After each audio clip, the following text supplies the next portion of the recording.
Ons praat oor die boek Filippense, nie van hoofstuk 1 tot 4 nie. Ons werk van buite af binne toe, want dis wonderlik om te sien dat die boek Filippense bonatuurlik, goddelik geïnspireer is. En as jy gaan kyk na hierdie boek, dan is hy geskryf in die vorm van die Griekse woord is charisma. En wat dit beteken is dat die eerste deel en die tweede deel is 'n spieelbeeld van mekaar. So die begin is daar 'n idee of 'n tema in 'n paar verse en aan die einde sal jy sien in die boek is daar ook dieselfde idee en tema wat voorkom.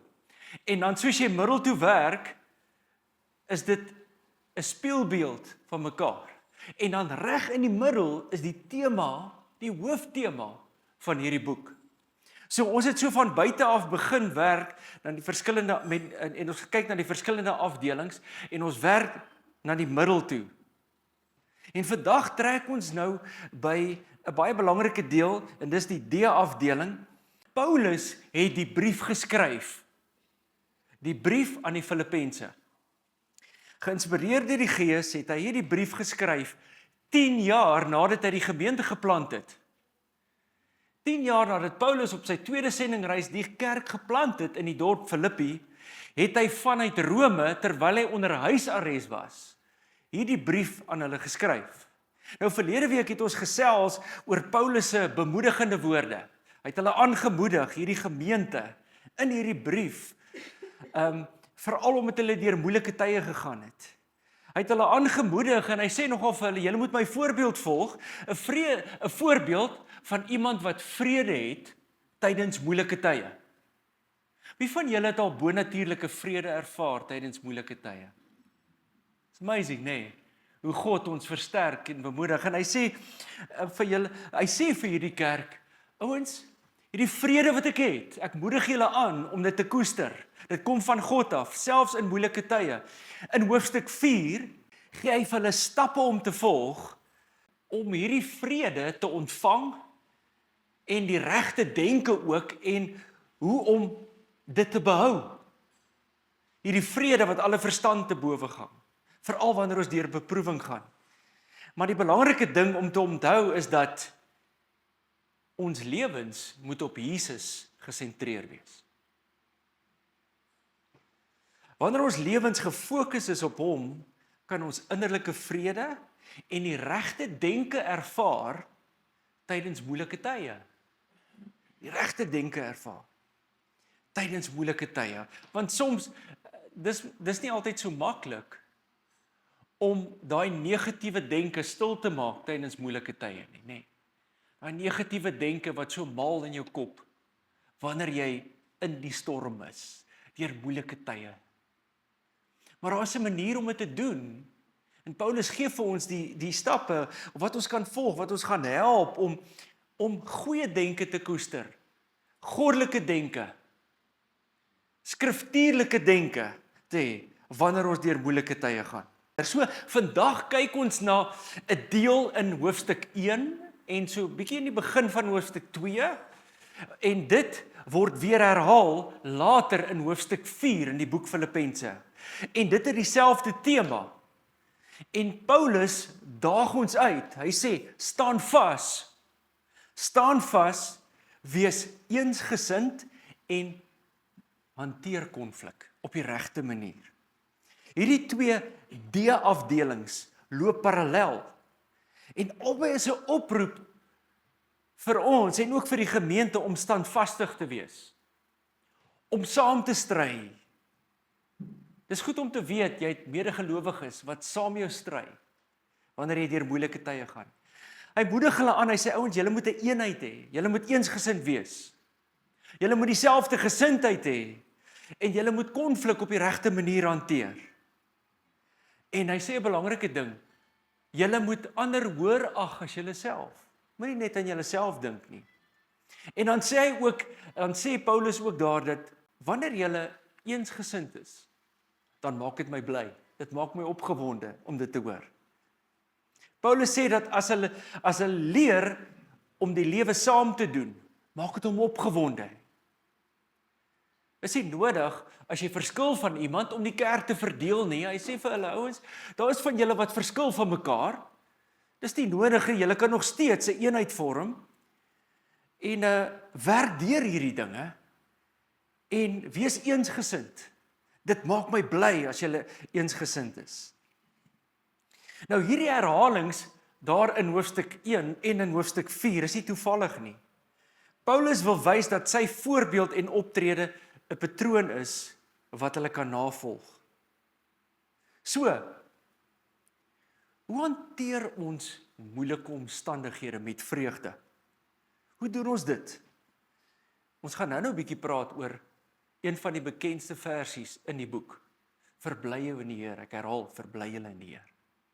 So, hoe hanteer ons moeilike omstandighede met vreugde? Wel, deur ons lewens nederig rondom Jesus te sentreer. Dan kan ons bonatuurlike vreugde en vrede in alle omstandighede beleef. Ek dink te veel Christene het nie vreugde en vrede nie. En ons hoor baie keer hoe mense sê, my omstandighede, my moeilike omstandighede ontneem my van vreugde, het my vreugde gesteel. En dis menslik om so te voel.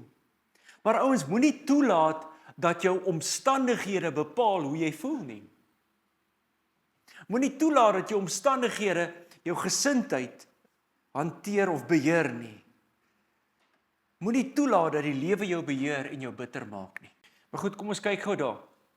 So hier is ons slide wat vir ons wys hoe ons besig is om na die middel toe te werk. So ons het al reeds gepraat oor die 2A afdelings. Toe B, C, vandag trek ons by D, waar dit 'n uitdaging is vir ons om vas te staan en eensgesind te wees en konflik te hanteer. So moenie toelaat dat jou lewe jou beheer en jou bitter maak nie. Maar dan kan baie keer dinge gebeur in ons lewens wat veroorsaak dat ons verbitterd raak, nê. Wees versigtig vir dit. Nou die gemeente in Filippi wou baie graag vir Paulus weer gesien het. Ek onthou, hulle het hom 10 jaar laas gesien. Hulle is baie lief vir Paulus. En julle weet mos dat hulle was die enigste gemeente wie Paulus finansiëel ondersteun het. En hulle het vir hom 'n offerhande gestuur terwyl hy onder huisarrest was. En dit het aanleiding gegee tot die brief wat hy geskryf het, nê. En hulle het aan hom gedink, baie aan hom gedink, vir hom gebid. En Paulus het ook 'n goeie, so mooi verhouding met hulle gehad. Hulle het 'n spesiale plek in sy hart gehad. En hulle wou hom so graag weer gesien het, maar die kans was baie goed dat hulle Paulus nooit weer gaan sien nie. Want Paulus was onder huisarrest en hy was onseker, hy het nie geweet of hy dit gaan maak nie. Onthou, as jy jou tot die keiser beroep, met ander woorde, jy gaan voor die keiser verskyn en jou saak stel, is die kanse baie goed dat daai wrede keiser net gaan sê, ag man, maak hierdie ou net dood, ek hou nie van hom nie. Baie maklik. En die kanse was baie goed dat Paulus net doodgemaak gaan word en hulle sou hom dan nie weer sien nie. En hy sê so mooi vir hulle, hy sê ouens, die potensiële teleurstelling dat julle my nie weer gaan sien nie, hanteer dit ook op die regte manier, sodat dit ook die evangelie weerspieël. Filippense 1 vers 27, hy sê alleenlik gedra julle waardig die evangelie van Christus. So hy sê vir hulle ouens, julle moet 'n voorbeeld wees vir ander. Julle moet goeie vrug dra. Julle moenie net voorbeeldig wees wanneer ek by julle is nie. Veral in my afwesigheid moet julle vrug dra en goeie verteenwoordigers wees van Jesus Christus. Gedra julle waardig die evangelie van Christus, sodat of ek kom en julle sien dan wel of ek afwesig is, ek van julle omstandighede kan hoor dat julle in een gees vas staan. Een van siel, saam stry vir die geloof van die evangelie. So of ek nou afwesig is en of ek na julle toe kom, leef waardig volgens die evangelie. En dan ook, julle moet vas staan in een gees van siel en stry vir die geloof. Hy sê, hy gaan ook verder daar in vers 28, ek gaan dit nou vir julle lees, en hy sê, moenie toelaat dat die ouens wat dit vir julle moeilik maak, julle teenstanders, moenie toelaat dat hulle veroorsaak dat julle wegdraai van die evangelie af nie. Moenie afgeskrik word nie, moenie in vrees verval nie. Want julle optrede weerspieël ook Jesus Christus. 1 vers 28, en dat julle jul in geen opsig laat afskrik deur die teestanders nie. Dit is vir hulle wel 'n bewys van verderf, maar vir julle van redding en dit van God. So, hy sê vir hulle, as julle nog steeds vashou aan die geloof, 'n vrede het, 'n blydskap het, ten spyte van vervolging, en die ouens wat dit vir julle moeilik maak, is julle 'n goeie getuienis van die evangelie. Dra vrug. Doen die regte ding volgens die woord. Dan gaan Paulus, en ons beweeg nou oor na hoofstuk 2 toe, van vers 1 tot 4, en hy sê, as jy die Heilige Gees in jou het, en jy het Christus in jou, dan behoort jy 'n impak te hê op die gelowiges, wat saam met jou hierdie pad stap. Kom ek lees dit vir julle, Filippense 2 vers 1 en 2. As daar dan enige troos in Christus is, as daar enige vertroosting van die liefde, as daar enige gemeenskap van die Gees, as daar enige innige tederheid en ontferming is, maak dan my blydskap volkome deur eensgesind te wees. En dieselfde liefde te hê, een van siel, een van sin. Dis vir my 'n belangrike ding, nê. Paulus oor en oor sê, ouens, julle moet eensgesind wees. Want julle het die Heilige Gees in julle. Julle het Jesus in julle. Dit spoor gelowiges aan om 'n eenheid te vorm, dit moedig hulle aan om in harmonie saam te werk. Om nie selfsugtig te wees nie, maar om met 'n liefde wees. En dis die dinge wat hulle moet kweek in die kerk. En Paulus sê dat die eenheid in die kerk, dit maak hom regtig bly, as daar eensgesindheid is. En dit is gelowiges wat Christus gesentreerd is.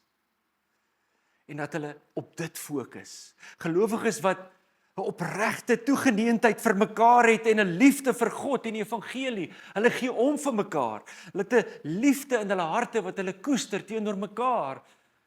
Hulle gee regtig om en dis my hart ook, ouens, dat ons hier by Familiehuis, dat ons een gees sal hê, dat ons 'n eenheid sal vorm, eensgesind sal wees in gees, in geloof en in liefde. In gees is ons een, want ons het almal dieselfde Heilige Gees wat in ons woon. Is dit nie so nie? Elkeen van ons, toe jou lewe vir Jesus gegee het, het jy die Heilige Gees ontvang. Die Bybel sê, ons is tempels van die Heilige Gees. En dan, ons het een geloof in Christus Jesus. Ons plaas ons geloof in hom. En dis die enigste weg en waarheid. En ons het een doel voor oë. 'n Doel wat groter as onsself is. Groter as jou ego en jou opinie en jou gevoelens. En ons streef na dit. En wat is ons doel? Ons doel is om geestelik te groei, sodat ons effektiewe disippels kan wees vir God daar buite. Sodat die koninkryk van God uitgebrei kan word. En rondom hierdie dinge vorm ons 'n eenheid, is ons eensgesind by Familiehuis. Nou elke gelowige eintlik reg oor die wêreld wat aan verskillende kerke en denominasies behoort, vorm deel van hierdie eenheid. En dis belangrik dat die kerk in geheel 'n eenheid sal vorm. Nou mag jy dalk vir my vra, maar flip, hoe werk dit dan? Daar's dan soveel verskillende kerke, soveel verskillende denominasies, hoe kan ons 'n eenheid wees? Ouens, ons almal is deel, die kerk in geheel. Ons is almal deel van die liggaam van Christus. Ons is almal deel van God se familie. God se weermag, God se koninkryk. Ons het een gemeenskaplike vyand. Maar ons is almal eintlik aan dieselfde kant. Ons kom net in verskillende geboue bymekaar. So wat bind ons dan saam? Daar's 'n paar fundamentele onderwerpe wat belangrik is en dis nie onderhandelbaar nie. En die eerste ding is die gesag van die skrif. Ons almal aanvaar dat die woord van God absolute waarheid is en dat daar gesag in die skrif is en dat dit geïnspireer is deur die Heilige Gees. Ons almal stem saam dat daar 'n drie-eenheid is. God die Vader, God die Seun en God die Heilige Gees. Ons glo in die maagdelike geboorte van Jesus en dat Jesus die enige gebore seun van God is. Ons glo in die volle godheid en menslikheid van Jesus Christus. Die kruisdood en opstanding en ons almal glo dat ons word uit genade deur die geloof gered, nie deur ons werke nie. En die enigste weg en waarheid is Jesus Christus. En hierdie dinge bind ons saam as kerk in geheel reg oor die wêreld. Jy sien nou ons, ek dink 'n verenigde kerk, ek dink nie so en ek weet dit, bied 'n kragtige getuienis in 'n gefragmenteerde wêreld waar daar soveel verdeeldheid en boosheid is. En ons het gedeelde doelwitte van evangelisasie. Ons doel is as kerk in geheel om te groei, om die koninkryk uit te brei. Ons gee hulp aan die armes, na die wees en die weduwee. En ons almal druk terug teen dinge wat besluit word deur die regering of wie ook al wat teenstrydig is met die woord van God, soos abortus byvoorbeeld. Dis een onderwerp. Saam staan ons en ons neem standpunt in vir Christus oor hierdie dinge. En baie mense sê vir my, veral toe ons 'n kerk begin het, nog 'n kerk in George? Joh, hier is al so baie kerke, wil nou nog 'n kerk? Ek sê, hoekom nie? Hoekom nie? Laat die koninkryk uitbrei, laat die evangelie verkondig, al is daar 1000 kerke in George. Let's go for it, man. Maak dit seker dat die kerk wat jy plant, funksioneer volgens die woord van God. Die kerk funksioneer soos wat 'n ware kerk moet funksioneer. Gaan, go for it, man, dat die evangelie verkondig word. Want ons is almal nog aan dieselfde kant, is ons nie? En ons is deel van God se koninkryk.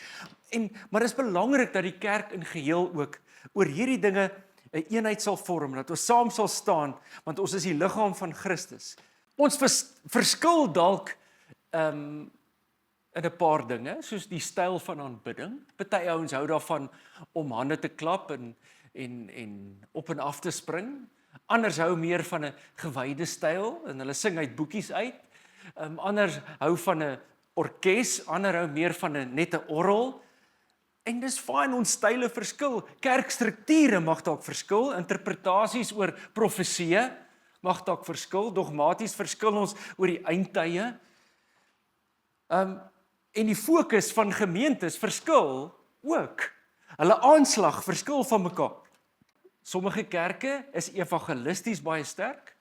Ander kerke is weer, hulle voel weer dat ons moet die heeltyd net aanbid, in worship, en die Heilige Gees moet net werk. Ander kerke voel weer, ons moet evangeliseer. En ander voel weer, dat ons moet uitreik na die afvlerkvoeltjies. En die wat swaar kry. Elke kerk het 'n ander, hoe kan ek sê, kultuur en aanslag. Maar ek dink as gemeentes moet ons ook net versigtig wees, ons moet gebalanseerd wees, maar dit verskil van kerk tot kerk, en ouens, baie keer sê mense, ek het al gehoor ouens sê, maar kan ons nie in George net een groot kerk wees nie? En in Kaapstad net een groot kerk wees nie? Hoekom moet daar so 'n klomp verskillende kerke wees? Ek dink ons bereik meer mense as daar meer kerke is, want mense het verskillende persoonlikhede. Mense verskil in hulle geestelike wandel en mense voel gemakliker dalk in 'n ander kerk as in jou kerk. En dit is aanvaarbaar, dis fyn. Maar wat belangrik is dat as jy as gelowige moet jou iewers plant. Jy moet geplant wees in 'n gemeente, want jy sal dan wees soos 'n boom wat geplant is by waterstrome, wat wortels skiet en vrug dra op die regte tyd. Boom wat heeltyd ontwortel word, sukkel om vrug te dra, is dit nie so nie. So plant jou in 'n geestelike huis, want in 'n geestelike huis is daar baie belangrike dinge wat God in jou lewe doen. En God gebruik die kerk, die plaaslike gemeente, in jou geestelike groei ook.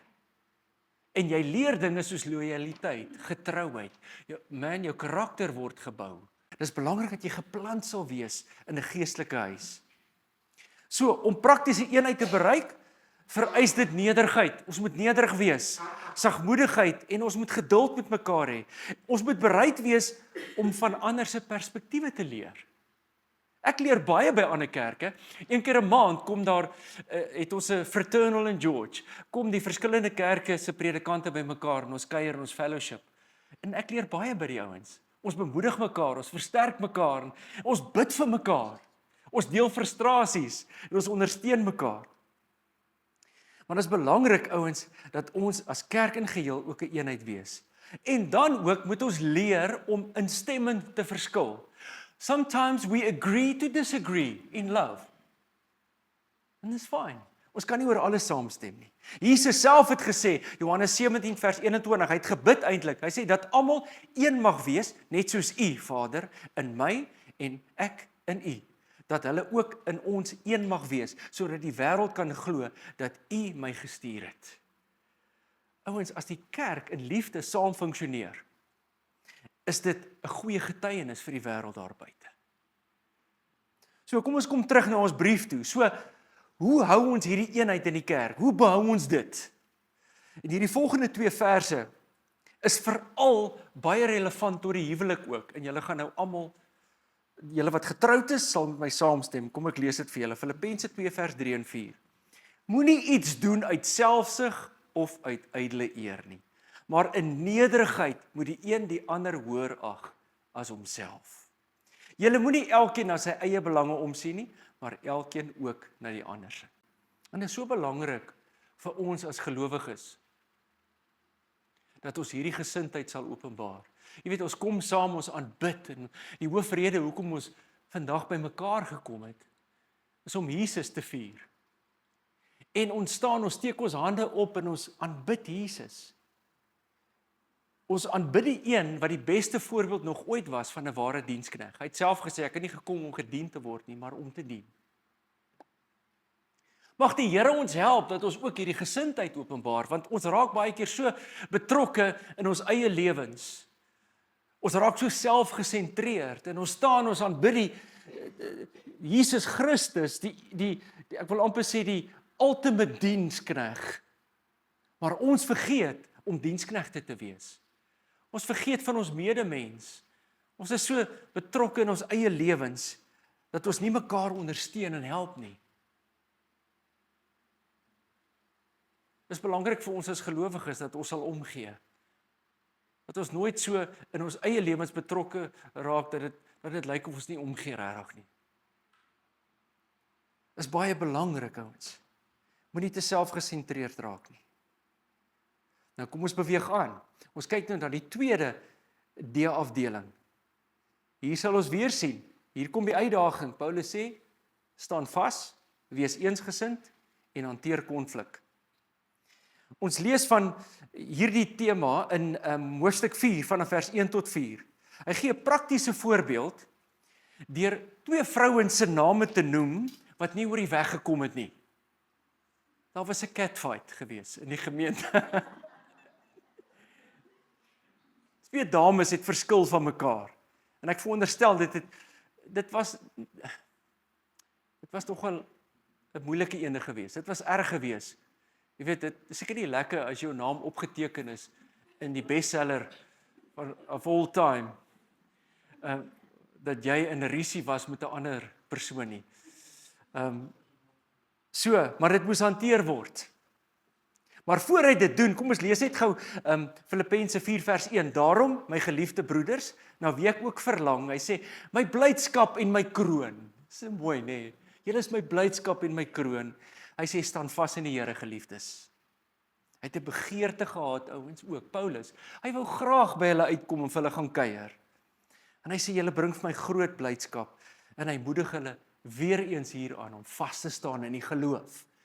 Dit raak soms moeilik in die lewe, maar staan vas in die geloof. Dan sê hy daar, vers 2, ek vermaan Euodia en ek vermaan Sintiche, ek weet nie lekker om haar naam uit te spreek nie, om eensgesind te wees in die Here. En ek vra jou ook, opregte metgesel, wees hierdie vroue behulpsaam wat met my saam gestry het in die evangelie, ook saam met Clemens en my ander mede-arbeiders. wie se naam in die boek van die lewe is. So Paulus vra 'n leier in die kerk, hulle noem nou nie die naam nie, en hy sê, ag, wees tog hierdie 2 vrouens behulpsaam. Moenie hulle kruisig nie. Help hulle deur hierdie konflik. Hulle het saam met my gestry vir die evangelie.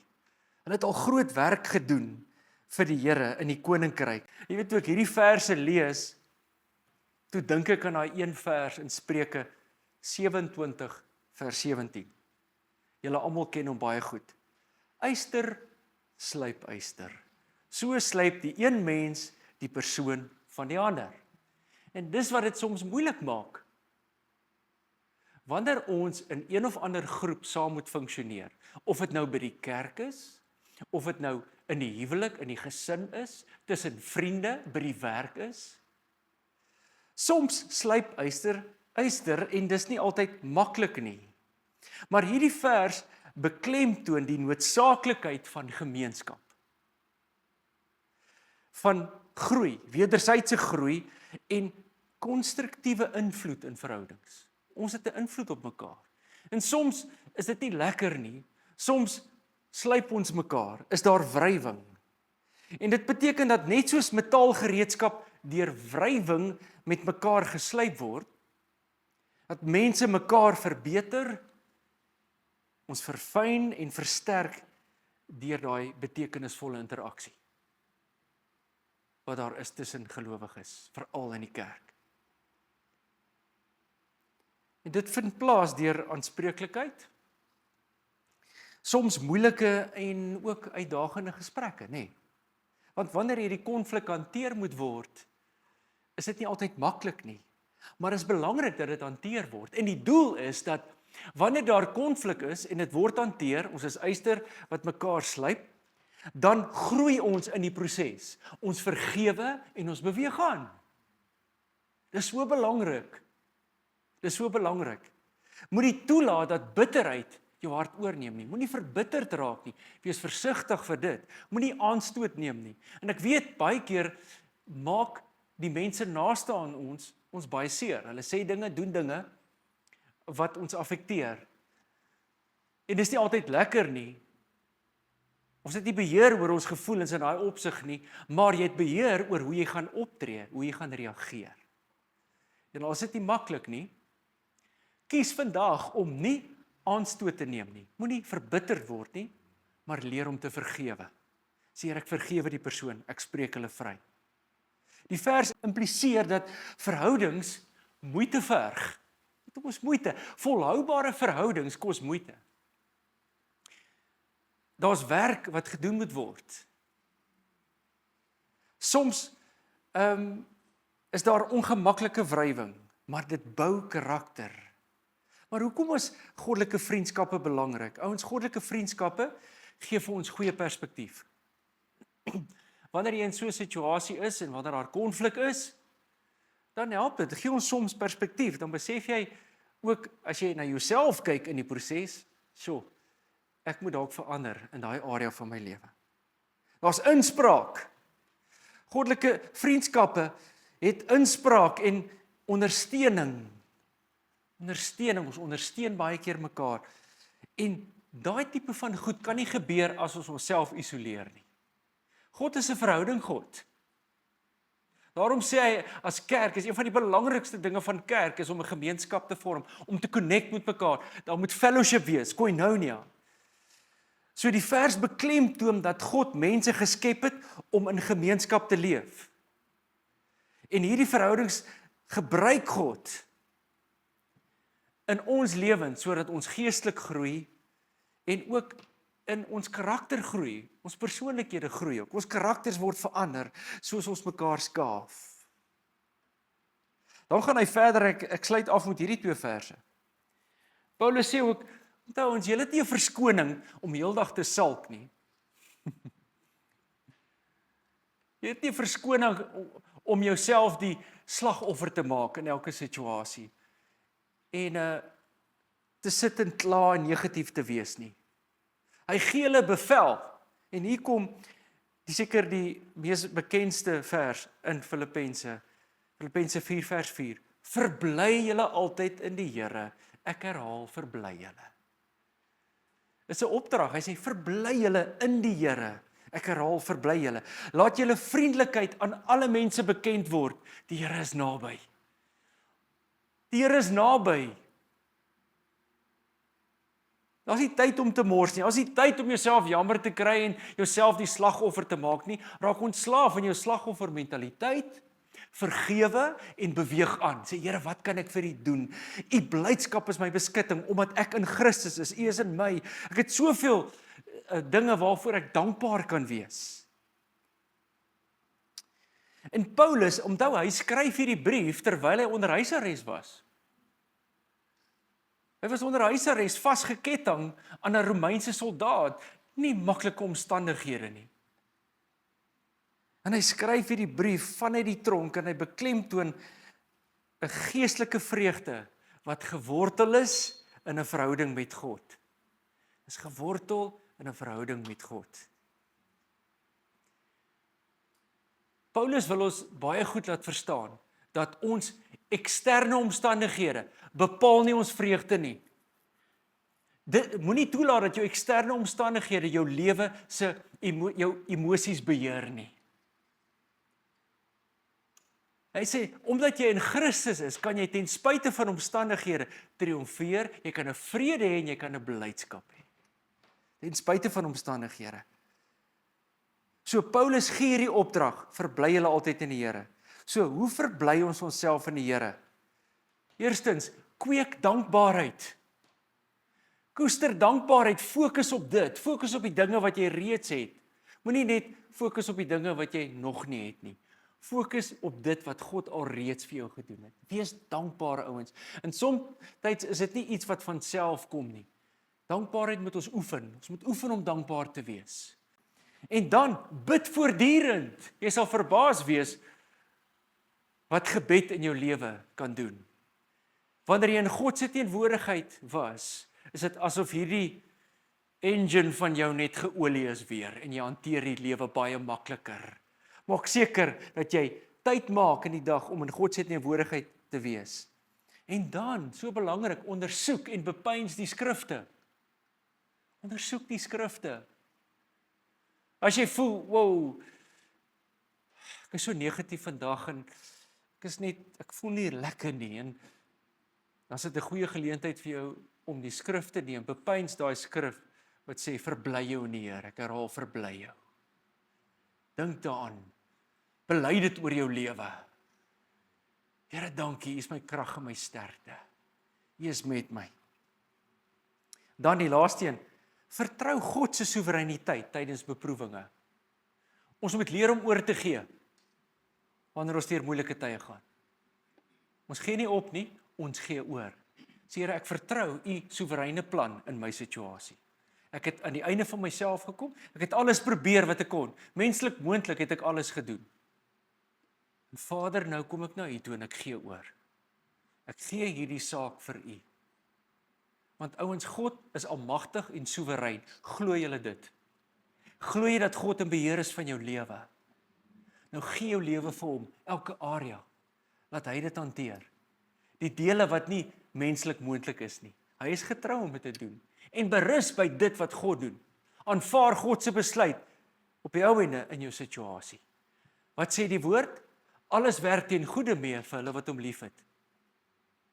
Maar daai is 'n proses, nê. Dit lyk nie altyd op hierdie oomblik of alles ten goeie mee werk nie. Wees rustig. God is besig om agter die skerms te werk en hy's besig om dinge reg te skuif en te doen in jou lewe, want op die ou ende weet ons, omdat hy die belofte gegee het, gaan alles goed uitwerk. Amen. Loof die Here. Kom ons bid saam. Vader, ons dankie, Here, vir U woord. Dankie dat U woord vir ons rigting gee. Dankie, Here, dat U vanoggend net kom en elke persoon wat hier is versterk, nuwe krag gee, nuwe hoop gee, Here. In Jesus naam. Vader, help ons om standvastig te wees. Here, help ons om te gee vir ons medemens en medegelowiges. Vader, help ons dat ons die gesindheid van Christus sal koester in ons lewens. En dat ons ware diensknegte sal wees vir U, Here. tot eer van U naam. Ek dank U, Here. U is ons bron van krag en ons besef vandag, in U alleen, Here, in U alleen, Here, is daar vir ons vrede, blydskap en oorwinning in elke situasie, in Jesus naam. Amen, amen. Loof die Here.